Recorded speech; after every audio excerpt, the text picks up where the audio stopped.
नमस्कार दोस्तों, स्वागत है आपका। आज का जो हमारा विषय है दोस्तों बहुत ही ज़्यादा महत्वपूर्ण है। जीवन में बद्दुआ जो होती है, अगर एक इंसान को बहुत ज़्यादा बद्दुआएँ लग जाए या फिर लोगों के शाप लग जाए, तो उसका परिणाम उसके जीवन में क्या हो सकता है। बहुत बार आप लोगों ने देखा होगा, मेरे भी मन में ऐसे बहुत बार सवाल आता था कि कुछ ऐसे लोग होते हैं जो हमेशा लोगों का बुरा करते हैं, लेकिन फिर भी उनके साथ बहुत अच्छा होता है। अगर कभी-कभी हम लोग ऐसे भी कहते हैं कि बड़े-बड़े जो नेता होते हैं वो लोगों के इतना पैसा खाते हैं, लेकिन फिर भी सफ़ेद पोश गाड़ी में घूमते हैं और एक बहुत ही अच्छी ज़िंदगी उनके सामने आती है। मतलब कितने उनके सिक्योरिटी गार्ड की उनके उनके कितना मतलब उनको मान सम्मान मिलता है। लेकिन फिर भी अगर उनको बद्दुआ अगर मिल रही है तो उसका परिणाम क्या हो सकता है, तो इसके बारे में आज हम चर्चा करने की कोशिश करेंगे। देखिए दोस्तों, जीवन ये इस तरह से कभी-कभी नहीं होता जैसे हमें लगता है। जीवन में हमें हमारे जिस तरह से मतलब चीज़ें आती है, उसी तरह से उसका बाद में मतलब रिज़ल्ट हमारे सामने आएगा, ऐसा नहीं है। जो भी हम कर्म करते हैं उसी तरह से उसका एक मतलब प्रारब्ध बन जाएगा या फिर वो कार्मिक अकाउंट में हमारे कहीं न कहीं दर्ज हो जाएगा। लेकिन वो चीज़ कैसे हमारे सामने आएगी वो हमें नहीं पता।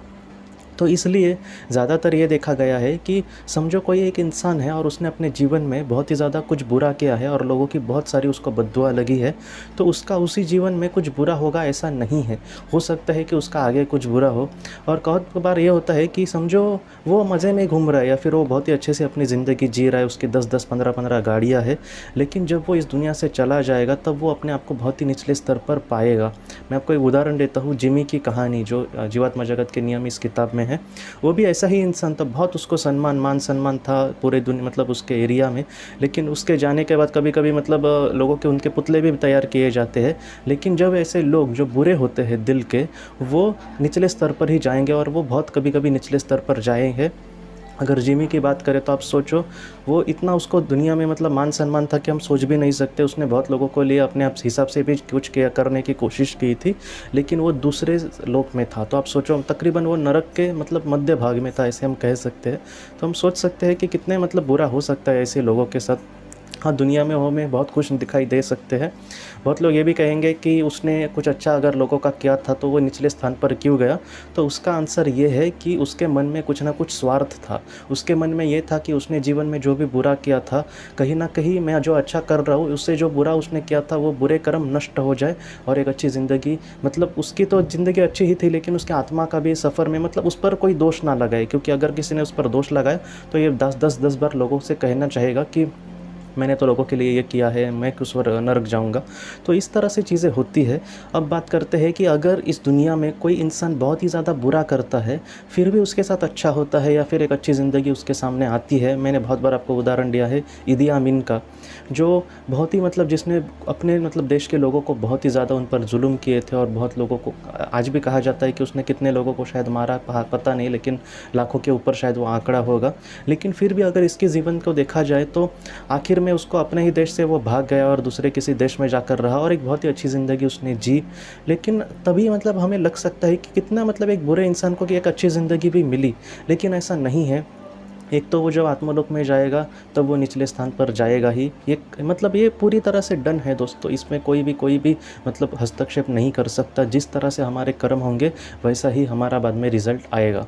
अब इसकी बात करते हैं कि फिर भी ऐसे लोगों को सामने जीवन ऐसा मतलब एक अच्छी ज़िंदगी कैसे मिलती है, या फिर कुछ ऐसे बड़े-बड़े लोग होते हैं, आपने भी देखे होंगे कि बहुत बड़े-बड़े वो गुनाह करते हैं, लेकिन फिर भी एक बहुत ही अच्छी ज़िंदगी उनके सामने क्यों आती है।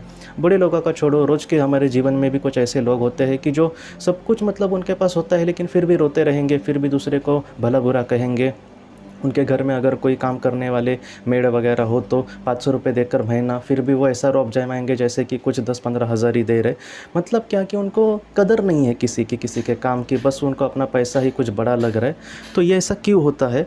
बहुत बार क्या होता है दोस्तों, देखिए, जो इंसान इस तरह के बुरे कर्म करता है तो मुझे लगता है कि वो उसकी पहले ही आत्मा निचले स्तर की होनी चाहिए, कम से कम तीसरे या फिर चौथे लोग की। ज़्यादातर आत्माएं कभी-कभी भी बुरा कुछ सोच सकती है, लेकिन बहुत बार ये देखा गया है कि समझो कोई तीसरे लोग की आत्मा है और वो पृथ्वी पर आई है, समझो, हाँ, वो क्यों आएगी? हर एक आत्मा कुछ अच्छा करने के लिए आती है।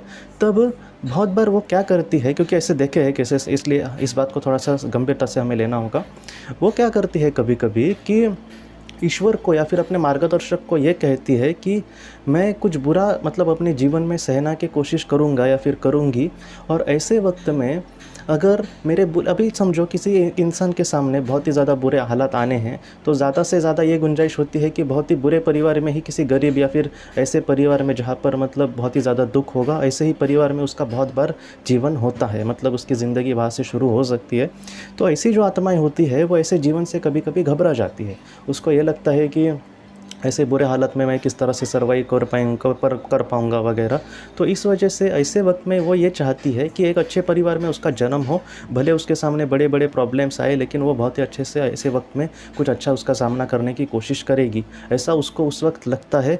देखिए दोस्तों, ऐसी आत्मा को अगर इस तरह से अगर कुछ लगा है तो उसको मतलब उसका मन धारणा बदल नहीं सकते, या फिर उसके मतलब उसको जो भी चाहिए उससे मतलब हम दूसरे लाकर उसके खड़े से खड़ा नहीं कर सकते। तो ऐसी आत्मा अगर मतलब उसको हाँ कहा जाएगा कि हाँ तुम्हें इस तरह से प्रारब्ध तुम्हारा होगा और इस तरह से तुम्हारे सामने सारी चुनौतियों का सामना तुम्हें इस तरह से करना होगा, और एक अच्छे परिवार में भी उसका जन्म हो सकता है कि वो जीवन में कुछ अच्छा करने की कोशिश करे और जो भी उसके सामने चुनौतियाँ आएंगी उसका सामना करने की कोशिश करे। तो ऐसे वक्त में वो जो बुरी आत्मा है वो बुरी ही है, तो वो आएगी यहाँ पर। अभी मतलब पहले तो दुख में अगर होती तो मतलब वो अपने आप को किसी तरह से संभालने की कोशिश करती, लेकिन ऐसे भी देखा गया है कि ऐसी जो आत्माएं होती है वो बहुत ही मजबूर या फिर दुखी परिवार में भी अगर उनका जन्म हुआ फिर भी वो नहीं सुधरते, वो बुरे ही मार्ग पर चले जाते हैं। तो ये जो आत्मा होती है कभी कभी कि वो आती है अच्छे घर में, अच्छे मतलब अमीर घर में वगैरह भी, लेकिन फिर भी वो बुरे ही बन जाते हैं और लोगों की कदर ना करना, लोगों को दुख देना, बहुत लोगों को कभी कभी वो मारने की कोशिश करते। तो इस तरह से दोस्तों जो होते हैं, तो क्या होता है कि जो उन्होंने बुरा करेंगे, ये जो बात है वो हमें मतलब लग सकता है कि कितना बुरा मतलब वो करती है, लेकिन ये जो बात है वो उनके लिए ही सबसे ज़्यादा बुरी हो जाएगी। क्योंकि एक तो जिस मकाम से या फिर जिस उद्देश्य से उन्होंने जीवन का चयन किया होगा वो उद्देश्य पूरा नहीं होता, मतलब ये सारी चीज़ें मतलब पूरी नहीं हुई है, तो क्या होगा इसका अंजाम, वो अगले जन्म में उनके सामने मतलब उनके सामने आनी ही है। और दूसरा कि ये लोग बुरा करते हैं आकर, इसलिए और निचले स्थान पर जाएंगे। बहुत बार ऐसा भी देखा है दोस्तों कि ऐसे ही दूसरे लोग की आत्माएं बुरा करके करके कुछ अच्छा करती नहीं और वो फिर से पहले लोक में भी जाती है, जहाँ पर वो वहाँ पर भी ठीक से नहीं रह पाती, बहुत ही मुश्किल में रोती रहती है, और अगर पृथ्वी पर जन्म ले तो वो भी बहुत ही बुरा उनका जन्म हो सकता है। तो इस तरह से होता है दोस्तों कि बहुत बार आपने भी देखा होगा, बहुत बार लोग ऐसे भी कहते हैं कि हमने लोगों को फंसाया तो क्या हुआ, इतने लोग फंसाते हैं, वो तो मज़े में जी रहे, मैं तो फंसाऊंगा। देखिए दोस्तों, मैं हमेशा आपसे कहता हूँ कि हमें किसके बिरादरी में जाकर बैठना है, हमें रामकृष्ण परमहंस जी के बिरादरी में जाना है कि हमें इदी अमीन के बिरादरी में जाना है। मतलब क्या कि हमें एक अच्छा बन के जीना है या फिर एक बुरा बन के जीना है, ये हमें सोचना होगा। वो लोग नीचे और नरक में ही जाएंगे, लेकिन हमें अपने हिसाब से दोस्तों एक अच्छा करने की कोशिश करनी होगी। मैं आपको सच कहता हूँ दोस्तों, बड़ा स्वर्ग की अपेक्षा भी ना करे तो कोई बात नहीं, लेकिन अपने कर्म से जितना हो सके दोस्तों हमें अच्छा करने की कोशिश करनी होगी।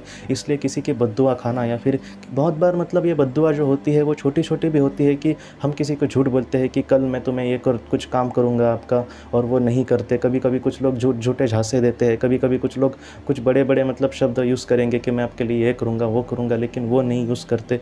या फिर कभी कभी कुछ लोग अपने माता पिता को बहुत दुखाते हैं छोटे छोटे चीज़ों के लिए। मतलब अभी माता पिता उनके समझो बूढ़े हो गए और कोई एक चीज़ माता पिता ने उनसे मांगी तो आज लाता हूँ कल लाता हूँ, तो ये जो सारी चीज़ें हैं वो बहुत बुरी है दोस्तों। इस तरह से अभी माता पिता तो हमारे बद्दुआ नहीं देंगे, लेकिन हमारे किसी कर्मों से उनको अगर दुख होता है तो वो सारी चीज़ें हमारे भी सामने सुख नहीं लाएंगी दोस्तों। तो इस वजह से मैं आपसे कहता हूँ कि कभी भी जितना हो सके किसी की हमें बद्दुआ नहीं खानी। हाँ, बहुत बार ऐसा भी होता है कि एक इंसान बहुत ही अच्छे से अपना काम कर रहे हैं लेकिन फिर भी उसको बुरा भला कहा जाता है, ऐसे इंसान की हम बात नहीं कर रहे, लेकिन जितना हो सके हमें अपने कर्मों से एक अच्छा इंसान बनने की कोशिश करनी होगी। जो बद्दुआ है दोस्तों वो उसका रिज़ल्ट बहुत ही बुरा ही लाएगी, और कभी कभी वो इतना बुरा ला सकती है कि ऐसा भी देखा गया है कि एक उच्च लोक की आत्मा अगर वो पृथ्वी पर आती है और अगर छोटा सा भी कुछ बुरा उसके हाथों से हो सकता है, छोटा सा बुरा मतलब हम समझ सकते हैं कि ऐसे ही बद्दुआ अगर किसी की अगर उसको लग जाए, वो उसके हाथ से कोई काम ठीक से ना हो जाए, तो कभी कभी उसको भी निचले स्तर पर, निचले मतलब वो क्या पहले दूसरे स्तर पर लोक में नहीं आएगी, वो एक निचले आकर एक लोग नीचे आ सकती है। लेकिन फिर भी आप सोचो कि इतना मतलब मेहनत करके या फिर अपने आप पर कंट्रोल करके बहुत ही अच्छे कर्म करके हम एक एक लोग ऊपर जाएंगे, और किसी छोटी सी चीज़ की वजह से हमें नीचे आना पड़ा तो ये हमारा फेलियर है कहीं ना कहीं। इसलिए मैं इतना ही कह सकता हूँ दोस्तों कि जितना हो सके हमें किसी की बद्दुआ नहीं खानी, जितना हो सके हमें लोगों के आशीर्वाद मिलने चाहिए, जितना हो सके हमारे हाथों से निस्वार्थ कर्म होना चाहिए, जितना हो सके हम ईश्वर के मतलब जितना करीब जाने की कोशिश करें उतना ठीक है। मुझे भी पता है कि अगर किसी के जीवन में बहुत ही ज़्यादा कुछ बुरा हुआ हो तो ऐसे वक्त में ईश्वर की भी जो उसके मन में मतलब जो प्रेम होगा या फिर जो श्रद्धा होगी वो कम हो सकती है। लेकिन ऐसे वक्त में आप ये सोचना कि कोई एक महाशक्ति है जिसके अंडर ये सारी चीज़ें चल रही है, तो उस ईश्वर को आप ना माने कोई बात नहीं दोस्तों, लेकिन कहीं ना कहीं उस महाशक्ति को मानो, कहीं ना कहीं इस कायनात को हम भगवान मान सकते हैं कि मुझे पता है कि अच्छे कर्मों का कुछ ना कुछ रिजल्ट अच्छा होगा, इसलिए मुझे कर्म करने हैं। अगर मुझसे अगर कोई बिछड़ा है तो हमेशा के लिए वो नहीं बिछड़ा, वो कहीं ना कहीं मेरे साथ आएगा। लेकिन दोस्तों जितना हो सके हमें अपने कर्मों से आगे बढ़ने की कोशिश करनी होगी। अब हमारे कर्मों से दोस्तों हमें स्वर्ग इस पृथ्वी पर बनाने की हमेशा कोशिश करनी होगी। आज की इस बात को लेकर अगर आपके कोई भी सवाल हो तो आप ज़रूर पूछें, जितना हो सके मैं उसका आपको जवाब देने की कोशिश करूँगा। हम अपने अगले वीडियो में मिलते हैं। आप अपना परिवार का ख्याल रखना। आपका बहुत बहुत धन्यवाद। ज़िंदगी की रोशनी ये संस्था ऐसे लोगों के लिए काम करती है जिन्होंने किसी अपने को खोया है या फिर जो लोग अपनी ज़िंदगी में बहुत ही ज़्यादा दुखी है। जो लोग इस संस्था से जुड़ते हैं उनको तकरीबन 50 किताबें भेजी जाएगी उनके व्हाट्सएप पर या फिर ईमेल पर। ये किताबें आत्मलोक या फिर मौत के बाद हमारे साथ क्या होता है इन सारी चीज़ों की आपको पूरी तरह से जानकारी देगी। और इसके साथ साथ आपको एक पास्ट लाइफ रिग्रेशन थेरेपी की ऑडियो भी भेजी जाएगी। इस ऑडियो की मदद से आप घर बैठे अपनी पास्ट लाइफ रिग्रेशन करने की कोशिश कर सकते हो। बहुत लोग पास्ट लाइफ रिग्रेशन थेरेपिस्ट के पास किसी कारण के वश नहीं जा सकते, तो ऐसे लोगों के लिए मदद के लिए ये ऑडियो तैयार की गई है। तो आप ज़रूर इस संस्था से जुड़े। इस संस्था से जुड़ने के लिए सामने जो व्हाट्सएप का नंबर दिया है आप कृपया उस पर संपर्क करें। आपका बहुत बहुत शुक्रिया।